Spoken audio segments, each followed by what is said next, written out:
Welcome back. So today, Leah and I broke down the question, should you have an unplugged wedding? Check it out. Well, let's talk weddings a little bit. So one of these has to do with unplugged weddings. And I guess what is meant by unplugged weddings is, people who like encouraging your guests not to take photo, not to take video, and really just, making announcements. And some people even go further than that, where they'll have like a cell phone like check-in thing where they do that, and they have then they'll have the wedding, and then on your way out you'll get your cell phone just like you get your coat. What do you think about that? I mean, unplugged weddings, what are your thoughts on that? I mean, to each their own. At the end of the day, you know your guests better than anybody else does. So if you think that you're just going to get a bunch of photos from your professional photographer and all you're going to see is people holding their phones, getting their own pictures, and you don't want that, maybe unplugged is the way to go. I mean, at the end of the day, you know your party best. So if you think that it's not going to be an issue, don't worry about it. Personally, I like the idea of an unplugged wedding. I don't think I'd go as far as to have people check their phones for That's the what ceremony. I was going to ask you. Right. But I've seen it done creatively where, you've got, a station and, people are checking them in. You've got people watching them the whole time. I think it's a very cool idea if that suits your party. But personally, I don't want to take anyone's phones because I don't want to worry about what happens to them. What if they're not on silent? Now you have a ringing phone anyways. I think a nice little note as people are walking to take their seat is enough what for my party would be anyways. What do you think? Yeah, so I've actually seen this in action. This is probably one of the reasons why this question kind of grabbed me. So a few years back, it's probably a good 7 or 8 years ago, we did a wedding for a very, very popular rock band. And at the time, I'm going to have them remain nameless right now because I'm under contract not to tell publicly who it is. The way it was, at the time, there was a little bit of controversy surrounding one of the band members, and he was all over the news. And so what they decided to do was they decided to have an unplugged wedding, but with the cell phone check-in thing. So the way that would work is like when we got there, it didn't matter who it was, us, the guests, whomever it was, there was a wedding coordinator who was on it, and she had her team working like a table where it was just like a coat check-in. Like you'd go up, you'd go ahead and hand your cell phone in, and then they would go ahead and and give you a ticket for it. You didn't want to lose that ticket, obviously, or else it'd be hard to find your cell phone. Right.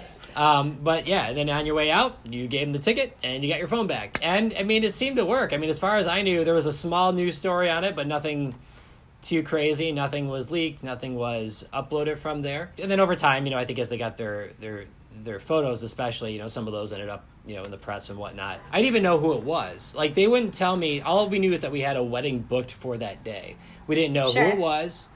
We weren't allowed to, we found out who it was the day of the wedding, the morning of, who the wedding was for. Oh my gosh. And you're just like, it was, Yeah, it was that under wraps. And it was really, really interesting. And they were super cool, by the way. Really, really nice. The couple was amazing. But it was one of those things where it was interesting doing a wedding like that because you had to feel like everything was extra careful. You know what I mean? Like there was just not just the filming of it, just making sure that not only were you, doing things right on the day of the wedding, but also making sure that that you're protecting the privacy, of the couple. And I've done other rock bands before, but it wasn't under the same sort of circumstances, and I've done other types of celebrities as well, race car drivers, same thing. But again, not under the same sort of circumstances. So it was definitely that extreme unplugged. Now, on my end of it, I'm not as, especially for the video side of things, especially when I was out there filming more than I do now, which is practically never, it didn't bother me that much that other people were filming. I know photographers get into this a lot. Some videographers do as well, where they're like, oh, no, we don't. And I definitely understand, when you're trying to get a shot down the aisle, you don't want, some family member, standing in the middle of the aisle. Exactly. Even the hand, or some people, literally will just, walk to the middle of the aisle. Oh, my gosh. And, and start taking pictures. And obviously you don't want that. But I don't know that, requesting an unplugged wedding is going to stop that necessarily. I think if people are going to do it, they're going to do it. You know what I mean? Yeah. Unless you turn in the phone. But there's a flip side to this too. What if your wedding pictures suck?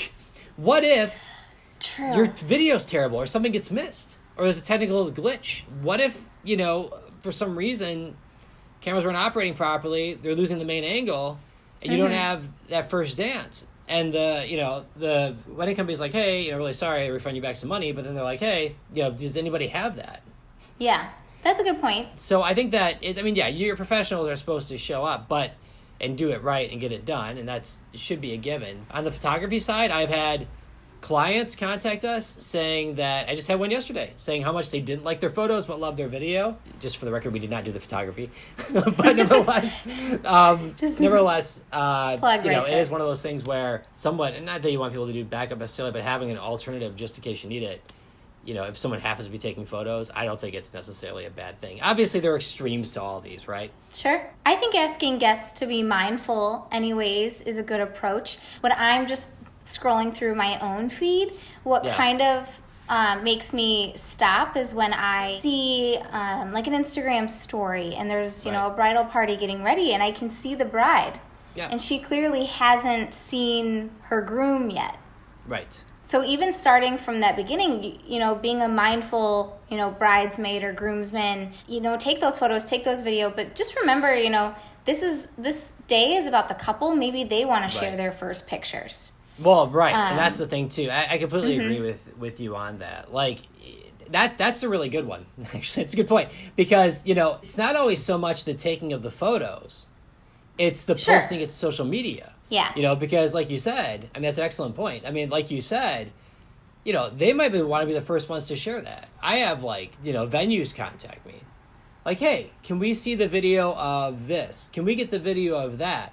And my response always is, I have no problem with it, but you got to go through the couple. Right. Because I'm not going to start just unloading people's links.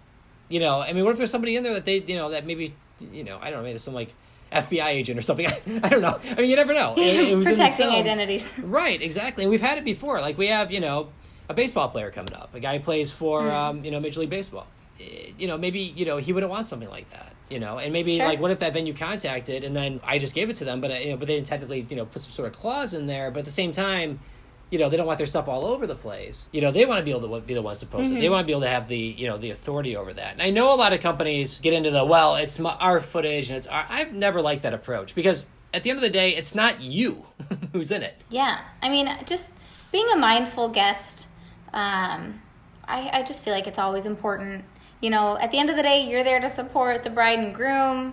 Take the picture during the ceremony, right? But maybe don't get up and stand in the aisle. If you want to take pictures, position yourself so that you can see them clearly. You're getting the angle that you want. No joke, I have watched someone walk down the aisle with an iPad. Just be aware that other people are taking pictures. There might be a videographer, and that couple might want to see it and post, and introduce themselves as husband and wife, especially on social media, before anyone else does. So what do you think? Would you have an unplugged wedding? Make sure to leave a comment, turn on the notifications, smash that like button, don't forget to subscribe, and we'll see you next time.